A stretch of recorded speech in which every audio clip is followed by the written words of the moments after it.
ആലപ്പുഴയിൽ അപകടങ്ങൾ പതിയിരിക്കുന്ന ഒരു വളവിലേക്കാണ്. മുഹമ്മ വടക്കേത്തറമൂട് വളവ്. ഇതിനകം 1-2 22 അപകടങ്ങളാണ് ഇവിടെ ഉണ്ടായത്. 12 പേർ മരിച്ചു. അപകടങ്ങൾക്ക് കാരണം റോഡിന്റെ അശാസ്ത്രീയ നിർമ്മാണമെന്നാണ് നാട്ടുകാർ പറയുന്നത്.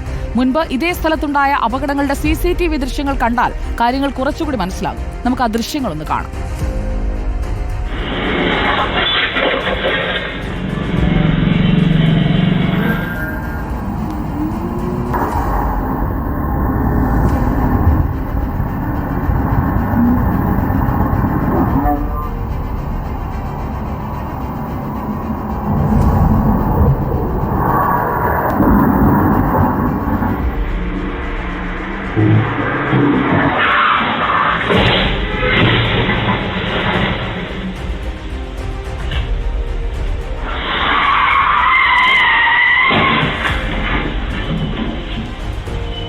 മുഹമ്മ വടക്കേത്തറമൂട് വളവിലേക്ക് നമ്മളെ കൊണ്ടുപോകുന്നത് SS ശരത്താണ്. ശരത്ത്, ദൃശ്യങ്ങൾ ഇതിനകം തന്നെ ആ വളവിന്റെ അപകട സാധ്യത എത്രത്തോളമാണ് എന്ന് പറഞ്ഞു കഴിഞ്ഞു. 22 അപകടങ്ങളിൽ 12 പേരുടെ ജീവനെടുത്ത കൊടും വളവാണത്.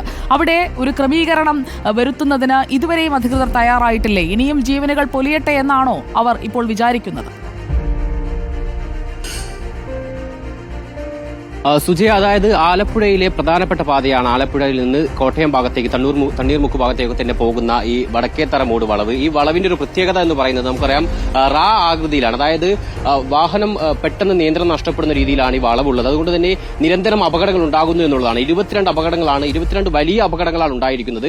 അതിലും തന്നെ 12 പേർ മരിക്കുന്ന സാഹചര്യം ഉണ്ടായിട്ടുണ്ട്. ഇതിനൊപ്പം തന്നെ നിരവധി ചെറിയ അപകടങ്ങളും ഉണ്ടായിട്ടുണ്ട് എന്നുള്ളതാണ് നാട്ടുകാർ പറയുന്നത്. പലതവണ ഇതുമായി ബന്ധപ്പെട്ട് പരാതി നൽകിയതാണ്. ഈ വാഹനങ്ങൾ പലപ്പോഴും രാത്രികാലങ്ങളിലാണ് അപകടത്തിൽപ്പെടുന്നത്. CCTV ദൃശ്യങ്ങളിൽ തന്നെ അത് വ്യക്തമാണ്. ഇത്തരത്തിൽ രാത്രികാലങ്ങളിൽ നിയന്ത്രണം നഷ്ടപ്പെടുന്നത് ഈ സ്ട്രീറ്റ് ലൈറ്റിനൊക്കെ തന്നെ, അതായത് വാഹനങ്ങളുടെ ശ്രദ്ധ തിരിക്കുന്ന രീതിയിൽ സ്ട്രീറ്റ് ലൈറ്റ് തൊട്ടപ്പുറം നിൽക്കുന്നുണ്ട്. അതുകൊണ്ട് തന്നെ റോഡ് ഏത് ഭാഗത്തേക്കാണ് എന്ന ചില കൺഫ്യൂഷൻ ആളുകൾക്ക് വരുന്നു. അതുകൂടി വാഹനം അപകടത്തിൽപ്പെടുന്നു എന്നുള്ളതാണ്. നിരന്തരം അപകടം ഉണ്ടോ ചേട്ടാ? നിരന്തരം അപകടം ഉണ്ടാകുന്ന സ്ഥലമാണിത്. ഒരു 10-12 മരണം ഉണ്ടായിട്ടുണ്ട്. അതിൽ ഉപരി മിനിഞ്ഞാന്നും ഒരു ബൈക്കും ഒരു സ്ത്രീയും ഒരു പുരുഷനും കൂടെ ഇവിടെ വന്ന് വീഴുകയുണ്ടായി. 5:30 മണിക്കായിരുന്നു, വെളുപ്പിന് 5:30 മണിക്കായിരുന്നു.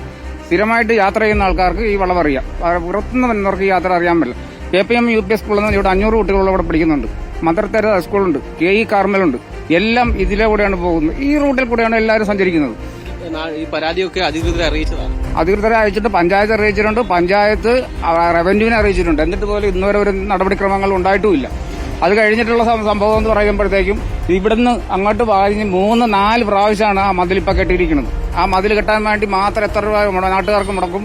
അതായത് സുജയ, നമുക്ക് ഈ ദൃശ്യങ്ങളിൽ കാണാം, ഇവിടെ ഒരു മതിലുണ്ട്. അത് പലതവണ ഈ വാഹനങ്ങൾ ഇടിച്ച് അതിനെ തുടർന്ന് മാറ്റിക്കെട്ടേണ്ട സാഹചര്യം. അങ്ങനെ 6 തവണയോളം ആ മതിലുകൾ മാറ്റിക്കെട്ടി എന്നുള്ളതാണ്. നിലവിൽ MVD ഉൾപ്പെടെ ഇവിടെ എത്തി പരിശോധന നടത്തുന്നുണ്ട്. സാർ, ഈ അപകടം വളരെ അപകടം. ഇതൊരു അപകടകരമായിട്ടൊരു വളവായിട്ടാണ് നമുക്ക് മനസ്സിലാക്കിയിരിക്കുന്നത്. അത് പ്രകാരം ജനങ്ങളുടെ പരാതി ഉണ്ടായിരുന്നു. അത് പല രീതിയിൽ ഇതിനു മുമ്പ് റിപ്പോർട്ട് സമർപ്പിച്ചിട്ടുള്ളതാണ്. അപ്പോൾ അതിന്റെ ബേസിൽ മാധ്യമങ്ങൾ റിപ്പോർട്ട് ചെയ്തിട്ടുണ്ട്. അതിന്റെ ബേസിൽ പോലീസും മോട്ടോർ വാഹന വകുപ്പും ഒരു കമ്പൈൻഡ് ആയിട്ടുള്ള ഒരു ഇൻസ്പെക്ഷനാണ് ഇപ്പോൾ നടന്നുകൊണ്ടിരിക്കുന്നത്. അപ്പോൾ അതിൽ കുറച്ച് പരിഹാരമായിട്ട് ഇതിൽ പെർമനന്റ് ആയിട്ടുള്ള സൊല്യൂഷൻ റോഡിന്റെ വളവ് നിവർത്തുക എന്നുള്ളതാണ് പെർമനന്റ് സൊല്യൂഷൻ. അതൊന്ന്.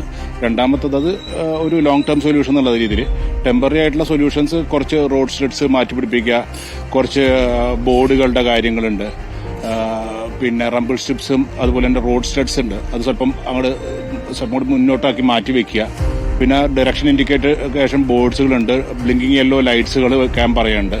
അപ്പോൾ അങ്ങനെ കുറച്ച് ഫ്ലാഷിംഗ് യെല്ലോ ലൈറ്റ്സുകൾ പറയുന്നുണ്ട്. അങ്ങനെ കുറച്ച് സജഷൻസ് പറയുന്നുണ്ട്. ശരത്ത്, അതുപോലെ ഇത്രയും അപകടങ്ങൾ, 22 അപകടങ്ങളിൽ 12 പേരുടെ ജീവൻ നഷ്ടപ്പെട്ട വളവാണത്. അതൊരു മരണ വളവെന്ന് അവിടെ എഴുതി വെച്ചുകൂടെ? ഇവിടെ ഓൾറെഡി കുറച്ച് ബോർഡുകളൊക്കെ ഉണ്ട്. പക്ഷേ അതുപോലെ തന്നെ എൻക്രോച്ച്മെന്റ് കുറച്ച് കടകൾ, അപകട വളവ്, മരണ വളവ് എന്ന രീതിയിൽ ഒരു മുന്നറിയിപ്പ് എഴുതി വെക്കാൻ ആ രീതിയിലുള്ളതല്ല. അത് അങ്ങനെ ഒരു ഇതല്ല. ഇത് പോസിറ്റീവായിട്ട് ജനങ്ങൾ ഇത് ബോർഡ് വായിക്കാൻ പറ്റാത്ത പല പ്രശ്നങ്ങളുണ്ട്.